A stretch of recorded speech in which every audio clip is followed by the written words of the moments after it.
অসমৰ পৰা ৰাজ্যসভালৈ খালী হ'ব লগা দুখন আসনৰ বাবে ইতিমধ্যে ঘোষণা হ'ল প্ৰাৰ্থীৰ নাম। বিজেপিৰ পৰা কৰ্ণাট পুৰকায়স্থক ৰাজ্যসভাৰ প্ৰাৰ্থীৰূপে পক্ষেপ। ইয়াৰ বিপৰীতে বীৰেন্দ্ৰ প্ৰসাদ বৈশ্যক চতুৰ্থবাৰৰ বাবে ৰাজ্যসভাৰ প্ৰাৰ্থী হিচাপে মনোনীত কৰিছে অগপই। উল্লেখযোগ্য যে 2008 চনত প্ৰথমবাৰৰ বাবে অগপই ৰাজ্যসভাৰ প্ৰাৰ্থী হিচাপে মনোনীত কৰিছিল বীৰেন্দ্ৰ প্ৰসাদ বৈশ্যক। ইয়াৰ পূৰ্বে 1996 চনত লোকসভালৈ নিৰ্বাচিত হৈ কেন্দ্ৰীয় মন্ত্ৰী হৈছিল বীৰেন্দ্ৰ প্ৰসাদ বৈশ্য। বীৰেন্দ্ৰ প্ৰসাদ বৈশ্যক অগপই ৰাজ্যসভাৰ প্ৰাৰ্থী হিচাপে পক্ষেপ কৰাক লৈ প্ৰথম প্ৰতিক্ৰিয়া সভাপতি অতুল বৰাৰ।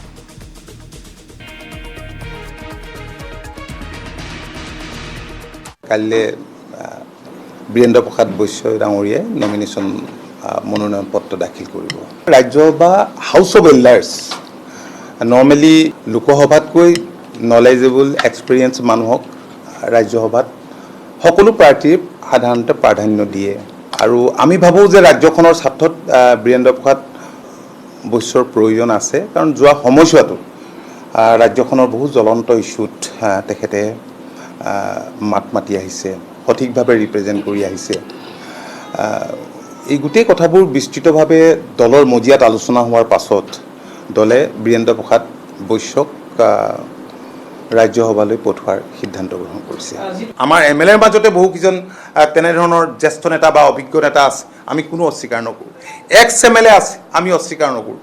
ঠিক তেনেকৈ নতুন জেনেৰেশ্যনো আছে, আমি অস্বীকাৰ নকৰোঁ। কিন্তু গোটেই দিশবিলাক চাই সহমতৰ ভিত্তিতে এই সিদ্ধান্ত লোৱা হৈছে।